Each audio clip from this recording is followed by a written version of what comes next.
నేపాల్లో వరద బీభత్సం. దాని ఎఫెక్ట్ ఇప్పుడు భారత్ పైన కనిపిస్తోంది. నేపాల్లో నారాయణిగా ప్రవహించే నది భారత్లోకి రాగానే గండకగా మారుతుంది. అందుకే నేపాల్లో నదులు ఉప్పొంగితే ఆ ప్రభావం ఉత్తరప్రదేశ్, బీహార్పై పడుతుంది. నేపాల్లో మంచు సరస్సు ఉప్పొంగడం, ఆ తర్వాత అవలాంచ్ రావడం భారీ ఫ్లాష్ ఫ్లడ్స్ కు కారణమైంది. దీంతో గండక్ పరివాహక ప్రాంతాల్లో అధికారులు హై అలర్ట్ ప్రకటించారు. నేపాల్ వరదలు భారత్కు ముప్పుగా మారే ప్రమాదం కనిపిస్తోంది. సరిహద్దులు దేశాలను విడదీయొచ్చు, కానీ ప్రకృతి ప్రకోపాన్ని మాత్రం ఆపలేవు. నేపాల్లో కురిసిన భారీ వర్షాలు, మంచు సరస్సు ఉప్పొంగడం, అవలాంచుతో వచ్చిన వరదలు ఇప్పుడు భారత్లోనూ ఆందోళన పెంచుతున్నాయి. ముఖ్యంగా ఉత్తరప్రదేశ్, బీహార్ రాష్ట్రాలకు గండక్ నది రూపంలో వరద ముప్పు పొంచి ఉంది.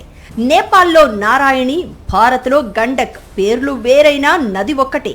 టిబెట్ నేపాల్ సరిహద్దు ప్రాంతంలో పుట్టే నారాయణి ముస్తాంగ్ ప్రాంతం మీదుగా నేపాల్లో ప్రవహిస్తోంది.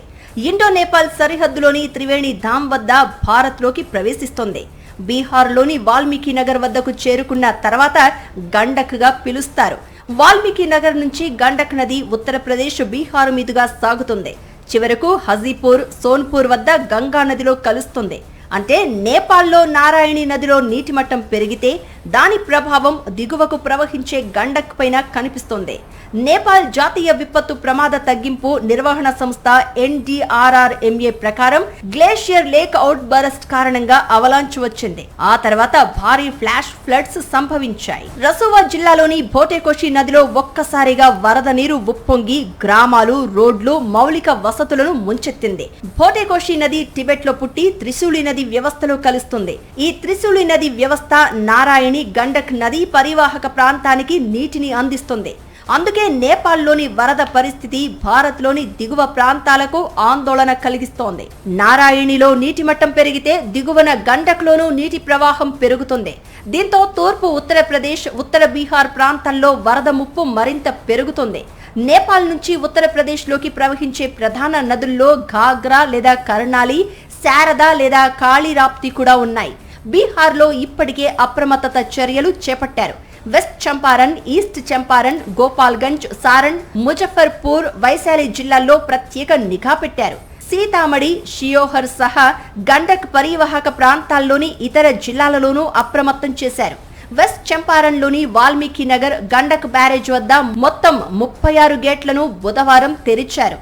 నీటి ప్రవాహాన్ని నియంత్రించేందుకు ఈ చర్యలు చేపట్టారు. బ్యారేజ్ వద్ద సూపరింటెండింగ్ ఇంజనీర్ నేతృత్వంలో ప్రత్యేక సాంకేతిక బృందాన్ని కూడా రంగంలోకి దించారు. బుధవారం మధ్యాహ్నం నాటికి వాల్మీకి నగర్ గండక్ బ్యారేజ్ నుంచి సుమారు 86,000 క్యూసెక్కుల నీటిని దిగువకు విడుదల చేశారు. గండక్ బేసిన్లోని అన్ని జిల్లాలకు హెచ్చరికలు జారీ చేశారు. అటు ఉత్తరప్రదేశ్లోనూ ప్రభుత్వం అప్రమత్తమైంది. నేపాల్ సరిహద్దును పంచుకునే మహారాజ్గంజ్, దాని పక్కనే ఉన్న కుషీనగర్ జిల్లాలను హై అలర్ట్ లో ఉంచారు. గండక్, నారాయణి నదుల్లో నీటి మట్టం పెరుగుతూ ఉండడంతో మహారాజ్గంజ్, కుషీనగర్లో వరద పరిస్థితి తలెత్తే అవకాశం ఉందని అధికారులు అంచనా వేశారు. స్థానిక యంత్రాంగం పూర్తి స్థాయిలో అప్రమత్తంగా ఉండాలని, అవసరమైన ముందస్తు చర్యలు తీసుకోవాలని సీఎం యోగి ఆదిత్యనాథ్ ఆదేశించారు. కుషీనగర్లోని మార్చహ్వా, శివ్పూర్ సహా పలు గ్రామాల ప్రజలను సురక్షిత ప్రాంతాలకు తరలిస్తున్నారు. ప్రజలు అప్రమత్తంగా ఉండాలని, సురక్షిత ప్రాంతాలకు వెళ్లాలని అధికారులు ప్రకటనలు చేస్తున్నారు. ఒక దేశంలో మొదలైన ప్రకృతి విపత్తు మరో దేశాన్ని కూడా ప్రభావితం చేసే పరిస్థితి ఇది. నేపాల్లో నారాయణి ఉగ్ర రూపం దాల్చితే భారత్లో గండక్ వరదగా మారే ప్రమాదం ఉంది.